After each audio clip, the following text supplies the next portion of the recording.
Good morning. Good morning, good morning. My name is Brenda Parker, and I'm one of the accompanists here at UUFF.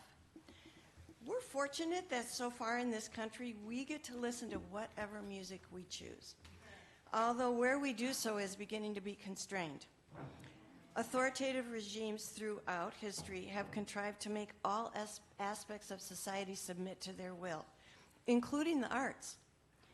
During a breakout session at the end of our shortened service this morning, my good friend and piano teacher colleague, Mark Smidt, will be telling us how various composers have responded to censorship.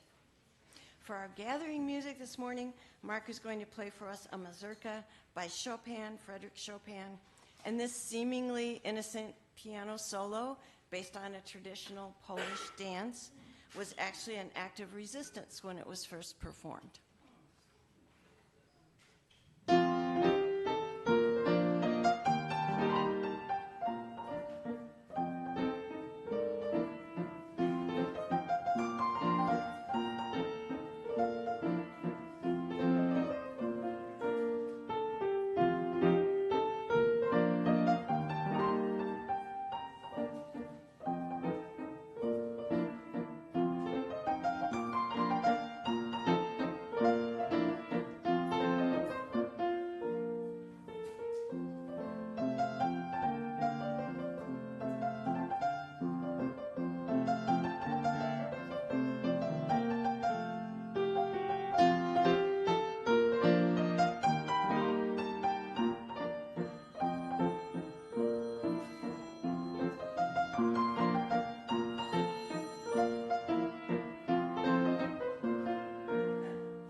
Well, my goodness, thank you very much, Mark. That was very enjoyable. I could feel the resistance. Literally, I could feel it.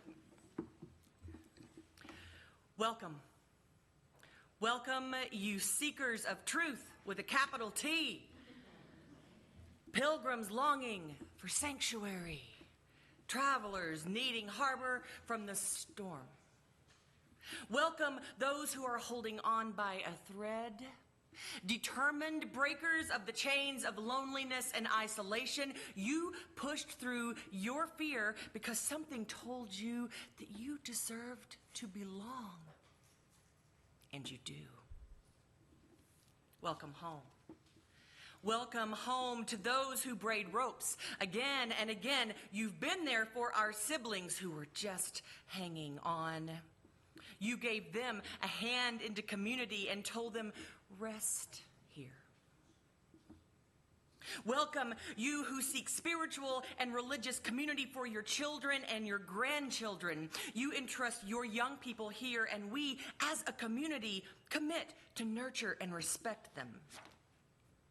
Welcome, children and youth. You give us the gift of your wisdom, your joy, your curiosity, and you trust that we will hold it all safe, and we will.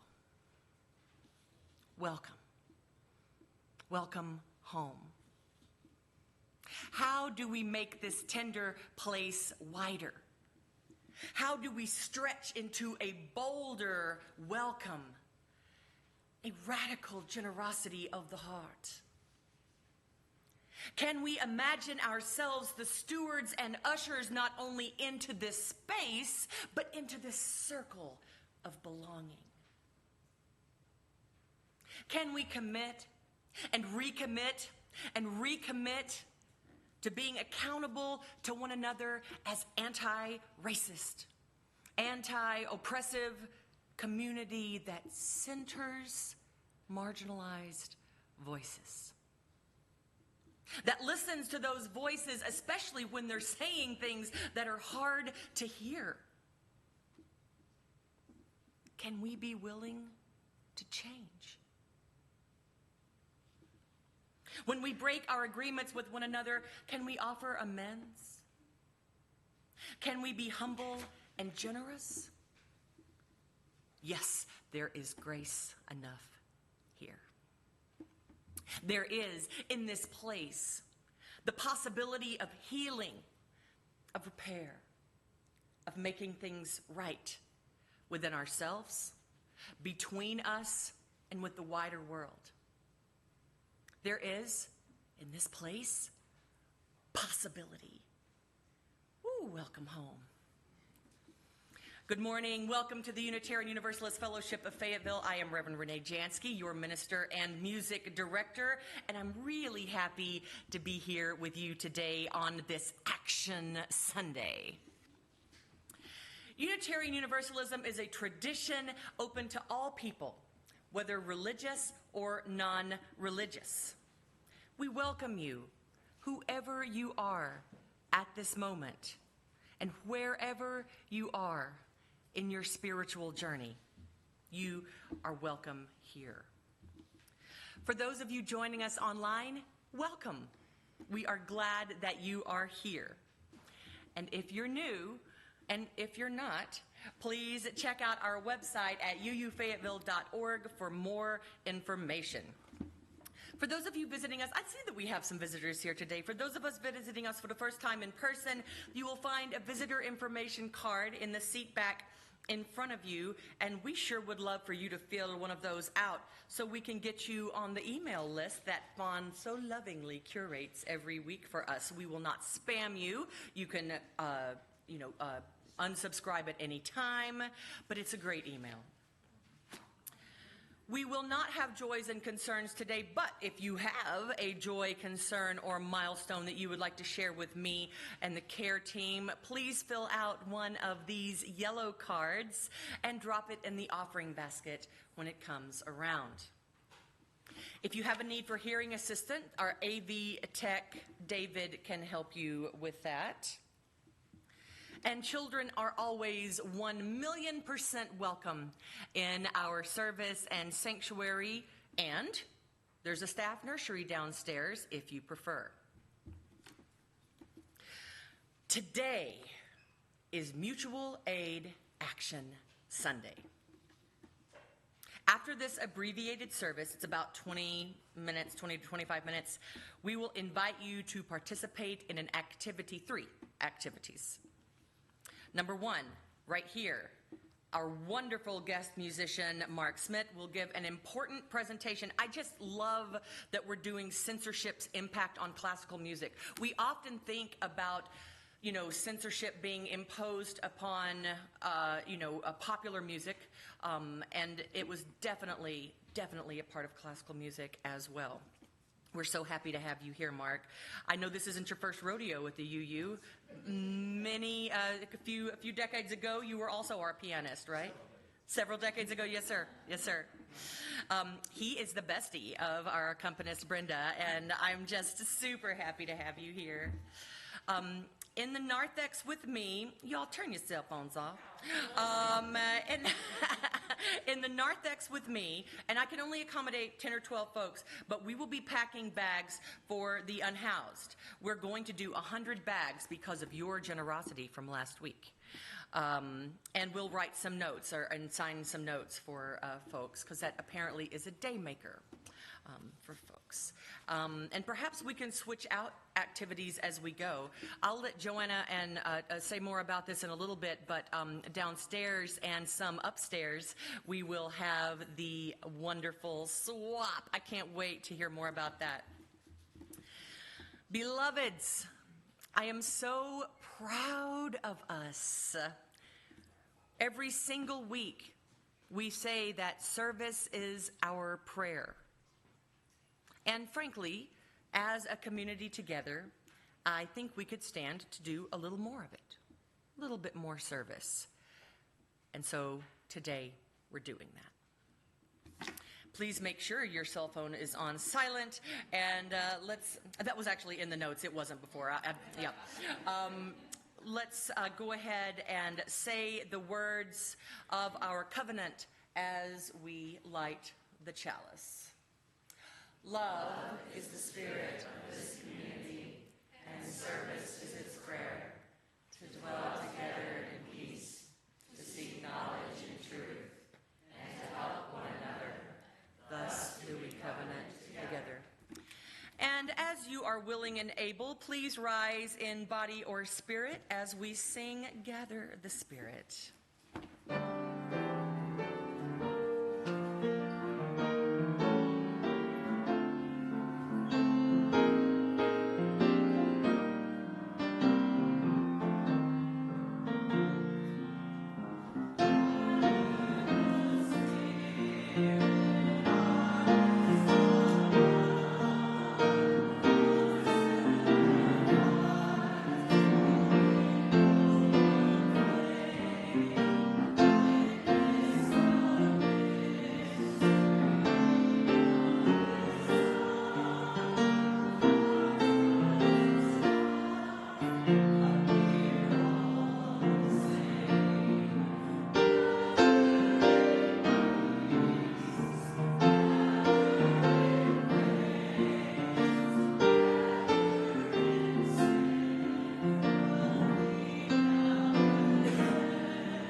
Good morning, everyone. Good, you can hear me okay. Mutual aid as social justice. I'm so excited about today. And we have a lot of stuff downstairs. Let me just emphasize that. So please go downstairs and take anything that you can use. It's all for the taking, okay? Amazing generosity. Thank you. So, mutual aid as social justice, those words are right at the heart of who we are as UUers. We seek justice, not only as advocates, but in practice. And that's what today's about. We do this with our hands, our kitchens, our extra jackets, our time. Mutual aid says that we're not going to wait for permission to care for one another. Mutual aid is love, organized. Across the world, more people are on the move because climate shocks are making some places harder to live. Droughts, floods, heat, sea level rise. Estimates are that roughly 50 million people move annually already in the last couple of decades due to climate impacts. That's both internally within their own countries and across borders. The World Bank estimates that up to 216 million people could be pushed to move within their own countries by 2050 if we continue to combust fossil fuels the way that we are. When rains don't come or come all at once, like we have here in the South now, intermittent drought and flood, agriculture struggles. Globally, drought is the single largest driver of agriculture production loss in lower income countries, responsible for over 34% of crop and livestock loss. About $37 billion in the period that was studied. And that's how weather patterns become lines at food pantries. So just trying to connect some dots here today, because all the things we're doing today are really interconnected if you think about it. Also, people of scarcity and anxiety can feed scapegoating, periods of scarcity. A large analysis from science found that one standard deviation shift towards hotter temperature or more extreme rainfall increases intergroup conflict by around 14%. So just kind of think about that. That's why our solidarity matters. It's an antidote to the politics of fear that we're all experiencing. Climate extremes don't hit farms, not just farms, they also hit households. So we're going to talk a little bit about the rising costs of housing. In the US, 2023 set a record with 28 separate billion-dollar weather and climate disasters costing around $93 billion. Alongside construction costs and tight supply, rising insurance premiums, which have climbed 74% from 2008 to 2024, are contributing to the housing cost unaffordability. And climate risk is a growing factor in that insurance squeeze. Remember too that Oxfam tells us that just in 2019 alone, the richest 1% of people in the world produced as much carbon pollution as the poorest 2/3 of humanity. Yeah, that's climate justice. A stark picture of responsibility versus vulnerability. But let's bring it home. We're living in a local version of the crisis right here in Fayetteville. Our nonprofits like Seven Hills and New Beginnings, Salvation Army among them, they do real vital work, and still the need is now greater than their capacity. After the University of Arkansas land sweep, many people were pushed into the woods, onto private and public land space that was not sanctioned. away from the services that they need. Some gather in Walker Park. I'm sure y'all are aware. And I met someone just last night who's currently unhoused and displaced, and it's related to the Paradise Fire in California from 2021. That's when that person became unhoused and has drifted this way for a lower cost of living and to get away from fires. Grassroots mutual aid groups like Mayday here in Fayetteville, Fayetteville's Forgotten, and Omni's Gateway, these are very grassroots, but they show up with food, water, first aid, and some provided rides during the sweep. Some of our own UU folks were there too. There was no official coordinated plan for that sweep and where people were going to go. None whatsoever. People did what they could to help one another. Councilwoman Sarah Moore brought forward a proposal for a safe camp with city funding. Many from the Omni Center, Mayday, and people with lived experience of homelessness and members of this congregation spoke in support of the safe camp, but it failed twice. And the summer rolled on. Sunburns, bug bites, heat rashes, dehydration, mental and physical health crises were made worse by this exposure. Weather that some of us can wait out in our homes, that's weather that other people have to endure. And these extremes are getting worse with climate change. That's why mutual aid as social justice really matters, because we keep showing up.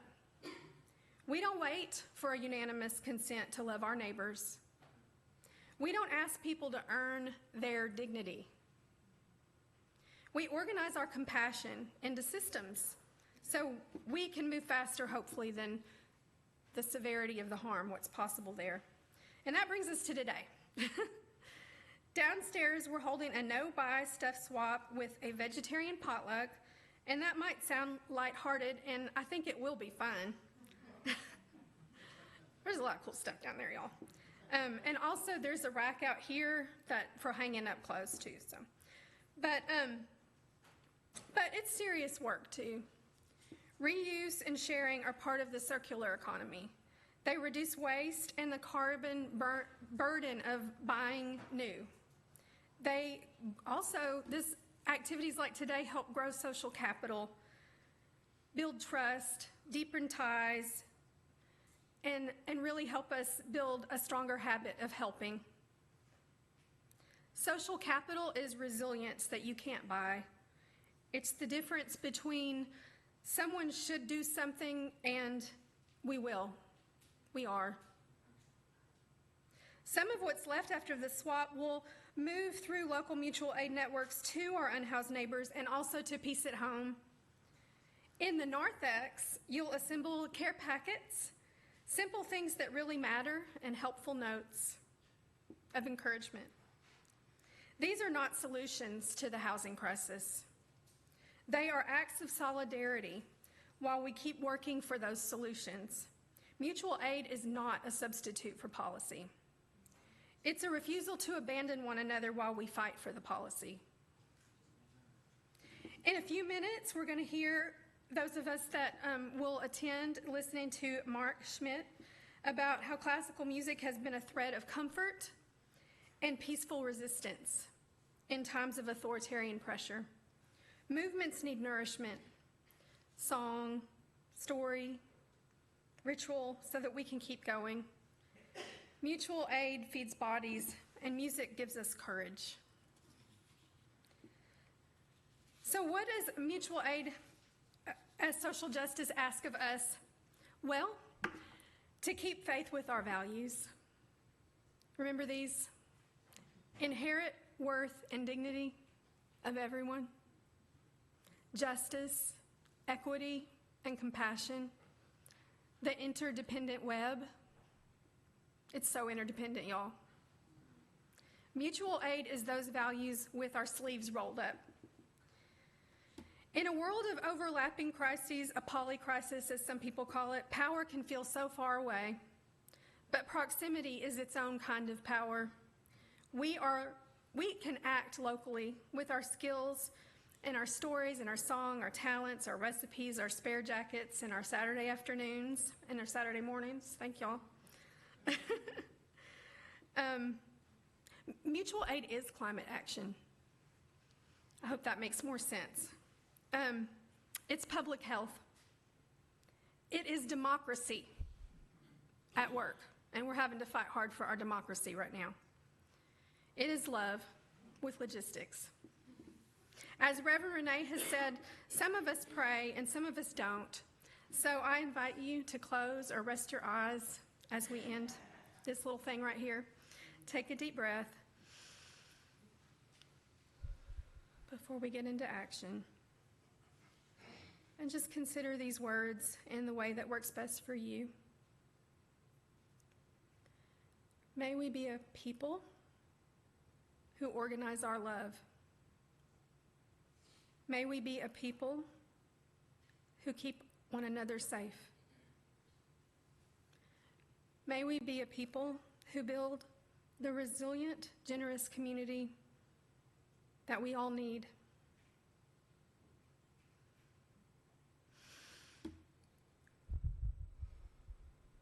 Now let's go get into action.